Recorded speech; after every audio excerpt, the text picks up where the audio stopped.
Welcome back. You're watching Commodity Champions, and the diamond industry is seeing a rise in popularity of lab-grown diamonds, also known as green diamonds. Why are they garnering more attention from consumers, especially the Gen Z and millennials? Lab-grown diamonds don't cause as much environmental harm. They have a high potential for creativity, and they are much cheaper than the natural diamonds. To understand this developing trend, I am now joined by Smit Patel. He's director at Greenlab Diamond. Smit, hi, thank you so much for joining us. And well, yes, this is an area which has taken the world by a storm with the kind of awareness, understanding, almost everybody Googling up. Wherever you sit, people are discussing on what the lab-grown diamonds are about and how much are they priced and what all and where all can you find them and etc. But I really want to understand from 2015, when it wasn't so much of a buzzword, to 2024, where almost everybody understands about it, how has been the last 10 years for you? Thank you so much for having me on the show, firstly. I would like to say the product speaks for itself. We have not had any mass marketing as of yet for lab-grown diamonds. The consumers are the ones who have been finding out about this through word of mouth, through understanding how this product is made. The transparency of the product is available everywhere on the internet. And I think that's the most attractive point to the consumer. The process, the transparency of this diamond is really available for everyone to see. And the product itself speaks for itself and has been promoted like in the same manner. Smit, I understand that there were a few who started this, and now in the last 3 or 4 or 5 years, there has been an influx of newer companies who want to be part of lab-growns. How many reactors are there right now? How many units and how many more companies in the last 5 years which are now part of this business? I would like to split this in two different verticals. The gems, the cutting and polishing industry that has been very popular in Surat. I would like to actually say that most of the factories, most of the big names have started a vertical in which they cut and polish lab-grown diamonds. That has been very good for the city. That has been very good for the hardworking employees that have been associated with this industry. And it has given a new blank canvas, I would like to say. The second part of this is the jewelry industry as well. The lab-grown jewelry market has been expanding as we speak. We had an amazing JCK show. Till now, the most common goods that were being sold were the low-hanging designs, the common studs, the rings. But like you rightly said, this has opened up a creative, new direction creatively, where people are coming up with new designs, new jewelry products, using diamonds in different ways to enhance the jewelry. And that is where lab-grown has been shining the most. Smit, also, the only thing that the lab-growns do not take so well is the pricing part of it. How are you addressing that? So we knew the day when this industry was coming up, there is no monopoly of such sorts, and competition was going to drive the pricing down. But I believe the market has pretty much reached a very stable scenario in which the demand and the supply of what kind of diamonds your factory produces, what niche you're working on, will drive the pricing of the product.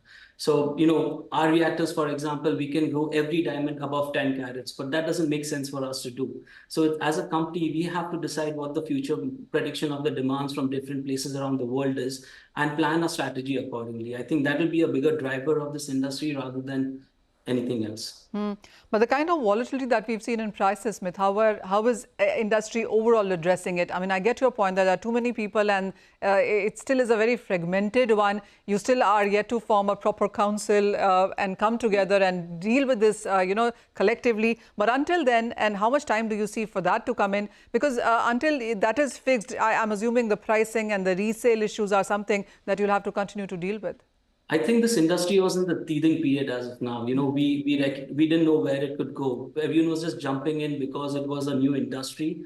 But I think now more strategic planning and more creative thinking towards this product has been taking place as we speak. There has been an uptick in some prices in particular products where it wasn't seen before in the previous 3-4 years, where we only saw drops. So that's a very positive sign for this industry. We did know that the prices were going to get corrected because it's a new industry. The price point that it started at was very high because the supply was very low and the demand was much more than what we expected it. So therefore, the pricing was very high. The cost of this product has not decreased in the previous years. It is only the supply that has increased, transparency has increased, and hence the prices have corrected, I would say, not dropped. Okay. How have you seen the growth really within Indian markets and the global markets as well? We do understand that whether it's about natural diamonds or lab growns, US continues to be the big market there. So when it comes to lab growns, and there are various ways of making it, Smith, I was reading somewhere that there are 22 ways of creating lab grown diamonds, but we all know of those two which perhaps are the most credible. So take us through that too. Yeah. So, the first diamond was actually created in 1952. So the technology has always been evolving. Of course, the CVD technology is the latest technology that is available and adapted by most of the Indian growers. And the diamonds that are created through CVD technology are the purest form of lab-grown diamonds out there. So I think that is the future for now. The second part about the demand or where how the markets are reacting. In America, 2020, there were 30% retailers that kept lab-grown diamonds. In 2023, it became 80%. That kind of jump has only been seen because the people wanted this product and the demand was rising. And speaking about India, we see a similar trend. India is today where America was a few years ago. The demand has just started, the spiraling effect has begun, and people have started to ask for diamonds, lab-grown diamonds as well. So a lot of new people will be introduced to diamonds, and that is thanks to lab-grown diamonds. Smith, earlier, a couple of years ago, perhaps it was a shop-in-shop kind of opportunity that the lab-growns had. But a lot of people that I'm speaking to are also opening standalone shops, Yes. stores, etc., which are only giving lab-grown. Is there that kind of a demand there? Yeah, I would like to add that kind of things are happening faster than anyone expected. So we did expect a few stores to come up in India in the coming years, but the amount of stores that are coming in each and every city and not particular region. This is happening in Delhi, this is happening in Hyderabad, this is happening in north, south, east, west of India. So that's a very positive sign for this industry, and I think this is just where the journey begins.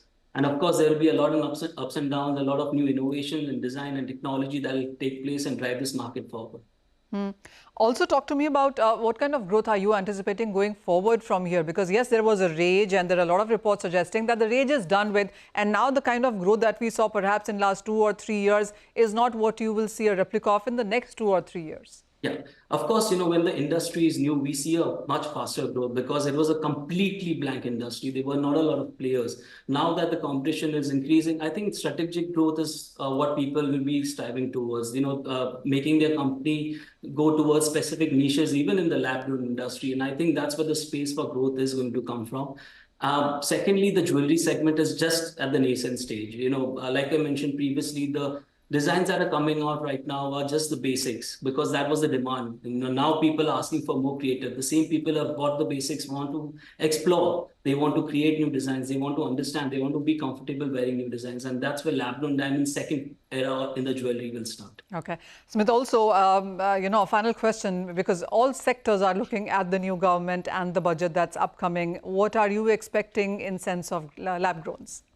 So we have had tremendous support from the government for the lab-grown industry, mainly because, it is a completely made in India product where we are mostly not dependent on anything for imports. We use a green energy using the solar power plants or the wind power plants. We grow in India, we cut and polish in India, we set it in jewelry in India when we export it around the world. So we have always had support for this industry since the time that they've learned about, the government has learned about this segment. And we believe that this continued support will continue in the future. I believe the next segment people will look at is how we can make these factories even more green, how we can encourage them to put solar plants and wind plants to make sure that the energy they use to generate these diamonds or create these diamonds will be completely coming through solar plants or wind power plants as well.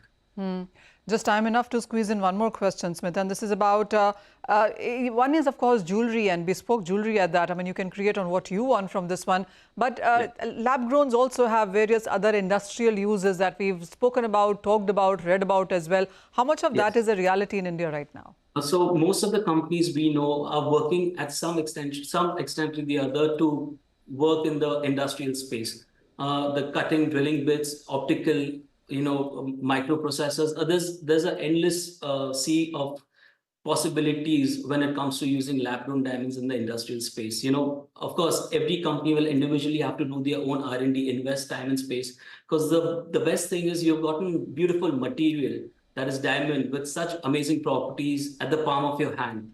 So creating things in different spaces, the potential is endless, but of course, there's a lot of hard work, R&D, competition from around the world, which we'll have to deal with and make sure that India is on top of that. All right. Smit, thank you so much for joining us, and thank you for giving us a detailed outlay on what to expect from this sector and, of course, the nitty-gritties of the business therein as well. But with that, it's a wrap on this edition of Commodity Champions. News continues on CNBC TV 18. Stay tuned.